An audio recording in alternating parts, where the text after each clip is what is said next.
Good morning and welcome back to my channel. So today we will finish this chapter, Principles of Inheritance and Variation. This is lecture number 62, Bio section, and title is Thalassemia. So thalassemia disease is with respect to hemoglobin structure. So if you remember, hemoglobin has quaternary structure. Quaternary structure is related to those protein that have two or more polypeptide in their structure. So hemoglobin has two alpha chains and two beta chain. So individually, each alpha chain will have its own primary structure, secondary structure, and tertiary structure.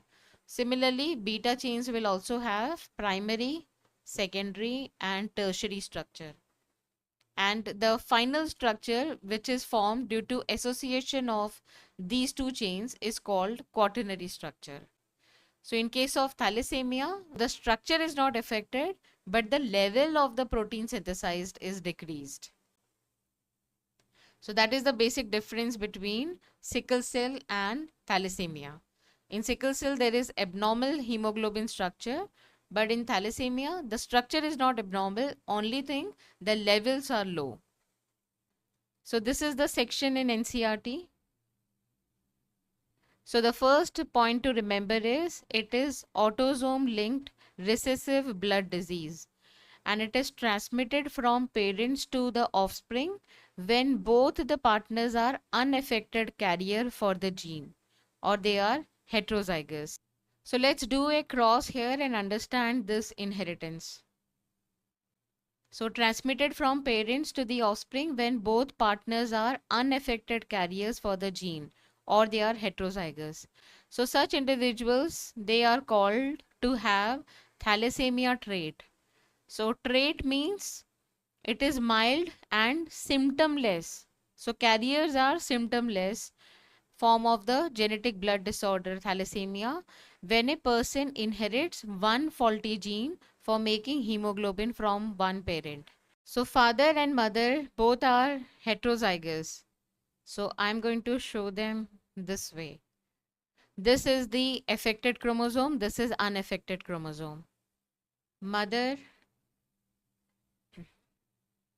this is the genotype of mother. She is also heterozygous. So this A can combine with this and this A can combine with this, okay? And then we have the unaffected chromosome. The combinations are the affected one and the unaffected one. Then affected and unaffected. So in terms of phenotypes,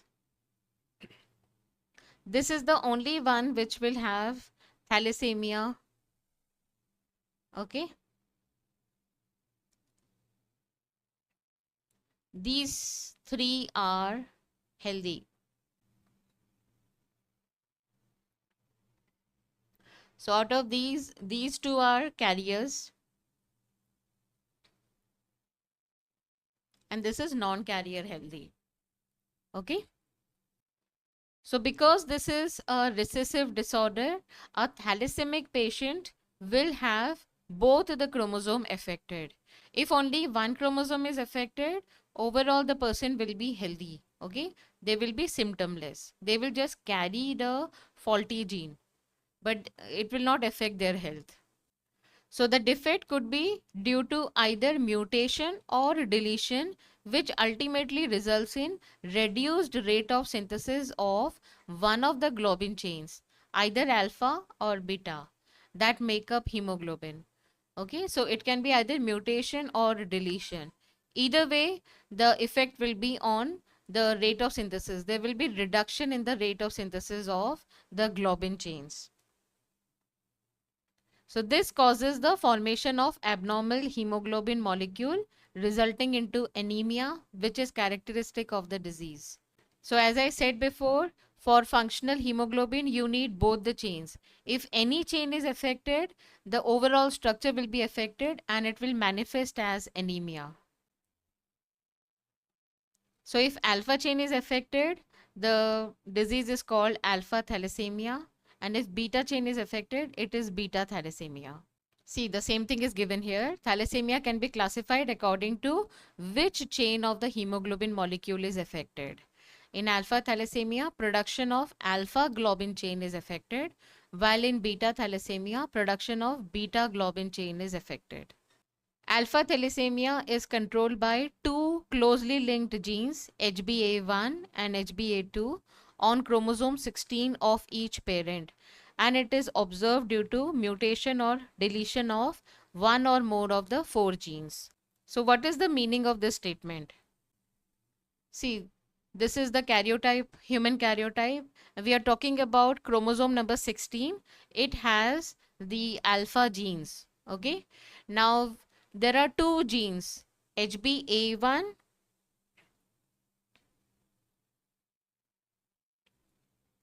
HbA1 and HbA2.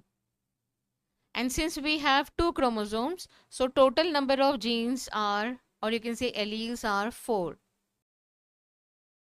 So the severity of the condition depends on how many are deleted or inactivated.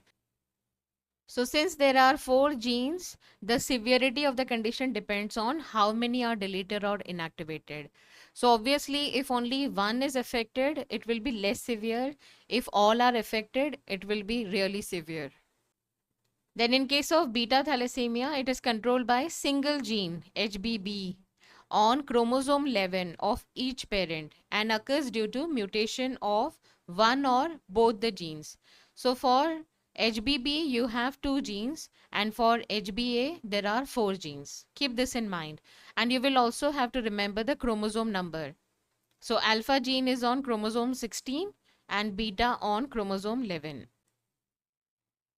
And finally, they have done a comparison. Thalassemia is a quantitative problem because the quantity of hemoglobin affected, the amount of hemoglobin production is affected. And in case of sickle cell anemia, we call it qualitative problem because it is the quality of the functioning hemoglobin. So qualitative problem when the structure is abnormal, and quantitative problem, which is thalassemia, when the levels of hemoglobin is low. So qualitative and quantitative. This is another way you can describe sickle cell anemia and thalassemia. And we have a question based on this term. Thalassemia and sickle cell anemia are caused due to a problem in globin molecule synthesis. Select the correct statement. Sickle cell anemia is due to quantitative problem of globin molecules. Sickle cell is qualitative, not quantitative. This is incorrect. Both are due to qualitative defect. No. Both are due to quantitative defect. So whatever will be the fourth option, that will be the answer of this question. Thalassemia is due to less synthesis of globin molecules. Therefore, it is quantitative defect. This is correct. Select the correct match. Sickle cell anemia, autosomal recessive trait, chromosome 11. Correct. This is the correct match.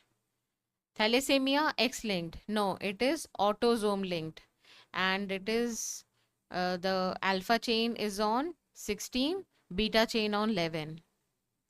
Hemophilia is X-linked. Phenylketonuria, autosomal recessive trait.